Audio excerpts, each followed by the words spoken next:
We do want to get to Corey Reppenhagen. He's been following the severe weather. He started in Morrison, headed down towards Lone Tree, where they're following the severe weather. And I know he's got a lot more to tell us. Do we confirm the fact that a tornado touched down, Corey? Well, I mean, that's interesting. I think it can be confirmed because it was tornadic. But the thing to think about in a situation like this, when there is almost rain surrounding the entire circulation of where there would be a tornado and how broad it is, it's not it's when for the viewers that are kind of trying to visualize a tornado here. In this situation, it's typically not one of those cloudy funnels where you see this typical Wizard of Oz type of tornado. What a tornado looks like in this situation is more like a tornado that you might see in a tropical storm or a hurricane. Very broad, the rotation is harder to identify, and it's easier to misidentify. So we'll have to wait and see what that actually means as far as the tornado. But I can tell you that the conditions underneath where the radar indicated rotation was very tornadic. We had extremely fast winds and trees, large trees, being pulled out of the ground right in front of us as we managed to follow this storm all the way from C470 across the entire south side of the metro. And we are now on Lincoln, headed east into Parker, towards Parker Road, and we have seen a significant reduction in the strength of the storm that we're seeing. We're not seeing the debris on the road. We're not seeing the winds quite as strong. We're not seeing the hail quite as big.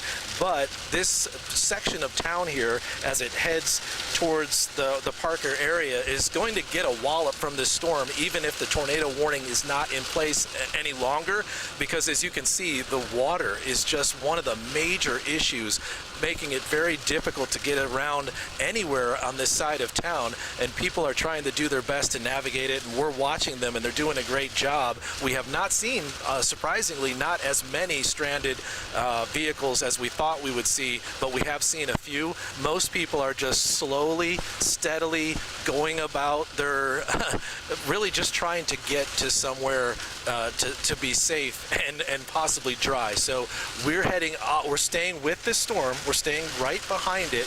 This is the back side of the rain and hail that you're seeing here as we move down Lincoln towards Parker Avenue. So we'll keep an eye on this storm because there are still some dangerous elements. Even though there's no tornado warning, it could come back, and we could see some of that large hail. And of course, the rain is a major issue, guys. Yeah, I know, Corey, and I really appreciate the explanation here about whether it's a tornado or not. I think so many times we just envision what we see in the Midwest and video of that. But this can happen here, and it's that wind and the saturated ground that I know Chris was talking about earlier. People are starting to learn where water forms on roadways, but it's so dangerous. Kim, we just don't deal with this very often, this type of situation where the ground is already pre-saturated. It's almost like it's a burn scar. The water that falls has nowhere to go. It can't be absorbed, so it runs. And plus, being in a metro area, it's practically a concrete jungle, and the water does move quickly down that, and that's why we have the storm drain system. But if you think about it, those storm drains are really only built to withstand about 1 inch per hour. And when you're getting 1 inch in 15 minutes, 20 minutes, there is nowhere for that water to go. So it builds up on the road, and then it escapes into the sides. And I imagine that all these neighborhoods have a little drainage ditch that runs through them that is completely full right now with water trying to get down. And we're kind of coming into one of the lower areas where the water drains down towards the Cherry Creek Basin. So we may see a different type of a situation here in the Parker area as we drive through this storm. Thank you, Corey. Yep, stay safe out there. We're